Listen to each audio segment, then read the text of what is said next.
Hey guys, welcome back to my channel. So today I'm back with another book haul video and I'm very excited to show you guys what I received for this month in February. So let's just get started.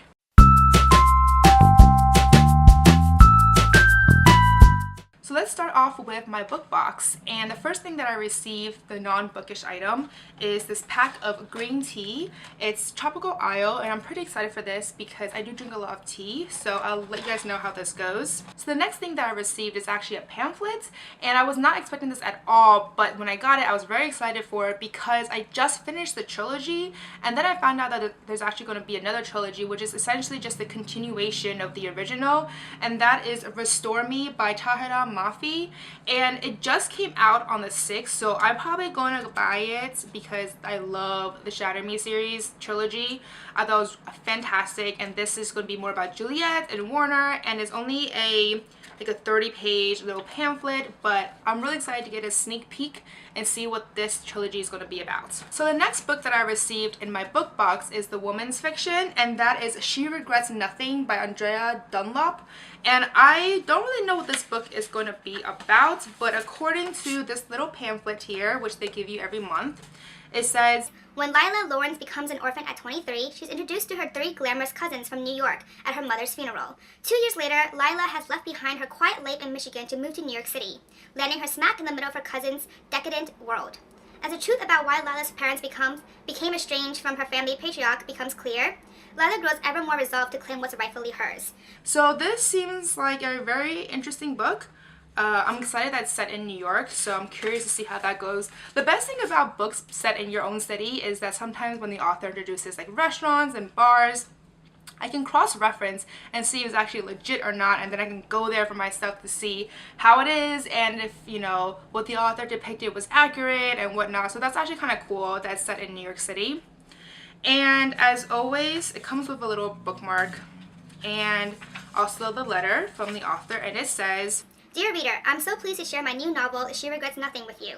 It's a slightly feminist take on class, family, lust, and betrayal, all set under the glittering lights of New York City. Enjoy! So this book sounds quite promising, so I'm very excited for it. And the cover looks quite nice too. It's like pink with the New York's landscape behind it as well. The next book that I received for my young adult fiction pick was really exciting for me. I have seen this everywhere in the booktube world recently, and I feel that everyone has already received it. And that is The Bells by Danielle Clayton. I think I pronounced her name wrong. Danielle Clayton. Anyways, well, this book is really pretty. I mean, look at this. And everyone has been talking about it, and it seems really, really interesting. And according to this sheet here, it says, Camilla Beauregard is a belle. In the opulent world of Orleans, belles are revered for their controlled beauty, and beauty is a commodity coveted above all else. In Orleans, the people are born gray, they're born damned, and only with the help of a belle and her talents can they transform and be made beautiful. But once Camilla and her belle sisters arrive at court, it becomes clear that being the favorite is not everything she always dreamed it would be. So it's a very unique take on beauty. It somehow reminds me of the book that I read recently, Wicked Like a Wildfire, mainly because they both talk about beauty and being able to manipulate things. Wicked Like a Wildfire talks about beauty and magic and how they can use the gleam to manipulate certain aspects of nature. And this one is about, she basically has the ability to make people become beautiful and not be gray, essentially. So I don't know, I'm really excited for this. It's like a very thick book, like 450 pages, but it looks really, really pretty, and I'm really excited, especially the fact that it's set in New Orleans. I have been there once and I absolutely love that city. I want to go back there again soon. So that's all I received from my book box. Moving on to the rest of the books. So next book that I received is The Oddling Prince by Nancy Springer. I received it from Lee Publishers, and it's actually coming out in May, so mid-May. So this is actually quite an earlier ARC copy. And it's a fantasy novel. It's set in the ancient moors of Scotland, and where the king of Caledon lies on his deathbed and with cursed by a ring that cannot be removed from his finger. So there's fays, there is clearly various creatures in this book. I don't really know what else about this, but it seems quite interesting. I love fantasy novels, so I think this would be up my alley. So the next book that I received came as a complete surprise, and I was ecstatic when I opened this. And now all I need is the first one, which I don't have.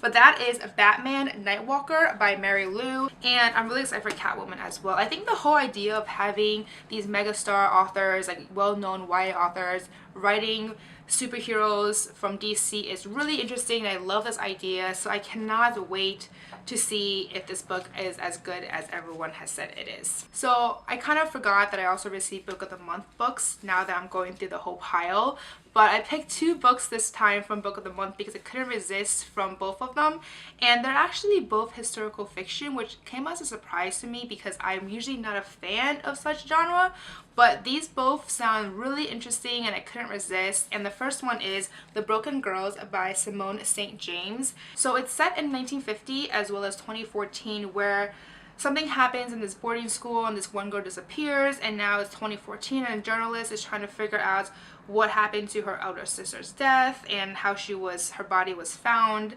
And it seems like a mystery with some sort of like spooky aspects to it as well. But regardless, this sounds really, really interesting, and I cannot wait. As for my second Book of the Month pick, this one I picked it mainly because I love this author. This is by far my most favorite author, female author of all time, and that is Kristen Hanna. She wrote The Great Alone, which just came out. She has been writing books for such a long time, and every book that I picked up from her does not fail to either move me or just is so deeply, it drags you into the story so well, and she's such a phenomenal writer that even though it's historical fiction, I decided that I can't go wrong with her books because her books are freaking amazing. And so this one is set in Alaska in 1974. It's for like a family in crisis, the ultimate test of survival. I don't really know what this book is about because all I saw was Kristen Hanna, and I was just like, yep, that's it, I'm gonna get this book. So anyways, I have extremely high hopes that this book will be fantastic because her books have never failed me yet. So the next book that I received, actually I got from Barnes & Noble. These are purchases that I made, and it was because it was like 3 for $30 for teen books, so I decided to jump on a deal. And the first book that I received is Girls Made of Snow and Glass. I've actually been eyeing this book for quite some time now in terms of purchasing it. It's just been there in my face every single time I go to the store, so I finally decided to jump the gun and purchase the book finally. This book is supposed to be like a feminist fantasy retelling of Snow White, so that's already quite intriguing by itself, with Mina as the stepmother queen and Lynette as the beautiful princess, and they're basically doomed to be rivals from the start. I mean, it's Snow White, I mean, you kind of already know what this book is going to be about, but I'm really curious to see how this author has her take on it. So the next book that I purchased is Before I Let Go by Marique Nycom. I'm so bad at pronouncing names. Marique Nycom. And this book is the second book from this author, and the first book I read is a freaking phenomenal, and I really enjoyed it, so I decided to purchase her second novel. And it's about these 2 girls called Corey and Kira who didn't fit in with the other kids from the small Alaskan town, and one day Kira dies and Corey is devastated, and now they're trying to figure out, and she's trying to figure out what's going on and what happened, and there's a lot of something, she knows that something is wrong with lots of just chilling secrets. So this seems like much more intense compared to This Is Where It Ends. Well, that one's really intense too, but that's intense on a completely different level. This is intense in terms of secrets and mystery and suspense. So I'm really excited for this one, and since I liked her previous book, I have high hopes that this one will be really good as well. So the next book that I purchased is Far From the Tree by Robin Benway. This is one of those purchases I made where I knew nothing about what it's going to be, and I really looked at the cover, saw the review was really high, and decided to just go for it. It seems to be about 3 different teenagers who are connected by blood, which explores the meaning of family, how to find it, how to keep it, and how to love it. So it seems like a very interesting book. I am really excited for it because I've heard lots of good things about it, so that's all I'm going to say for this one. So the next 3 books that I purchased is actually a trilogy, and I decided to purchase all 3 of them because I really like the author Ray Carson, and that is the Gold Seer trilogy, and it's also historical fiction. historical-ish fiction. It's set in that time period, at least, with the gold rush. And I'm not sure about the order here, but the first one is Like a River Glorious. The second one is Into the Bright Unknown.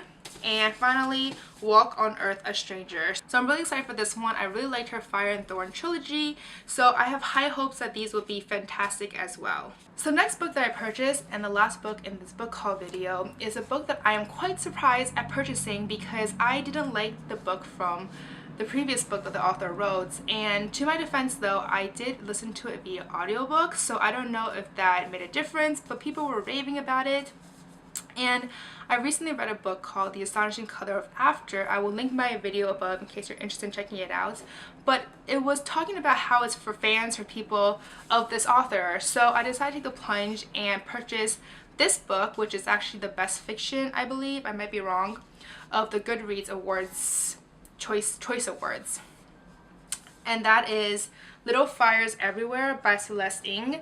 And this book, I don't really know what it's about. I tend to do that a lot where I see a book, I see everyone talking about it, I hear what they're saying, but it doesn't go into my head, and then I just tell myself, okay, this book sounds interesting, and then I, click want to read, put it on my list in Goodreads, and then when I see it in the bookstore, I'm like, yes, that book sounds great, and then I bring it home and I'm thinking, wait, what is this book about? Does this happen to anyone else, or is it just me?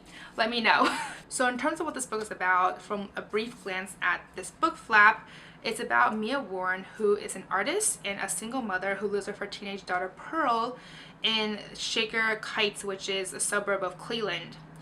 And I guess she gets drawn into, she rents a house from the Richardsons, and all four of their children are very drawn to this mother-daughter pair. And I guess there is like some sort of custody battle that happens with this Chinese American baby. And I guess the book just explores the weight of secrets, the nature of art and identity, and the ferocious pull of motherhood, and the danger of believing following the rules can avert disaster. And the danger of believing that following the rules can avert disaster. But I don't know, I'm really excited for this one. My manager has asked me already how this book is, and I haven't picked it up yet, so I'm actually going to go, this is probably going to be on my next list book to read. So anyways, I don't know what to expect from this book because I didn't like her previous book, but everyone loves it. And now that I have it in like a physical copy of Little Fires Everywhere, I might like it too. I don't know. We'll see. So that's basically all the books that I received for February. As you can tell, it's a very long list, very big pile of books. And all of them are ones I'm extremely interested in checking out. So I hope I'll get to them ASAP. And as always, don't forget to give me a thumbs up if you like this video and subscribe down below. And don't forget to follow me on Facebook, Twitter, and Instagram. But that's it for today, guys. Thank you. Bye.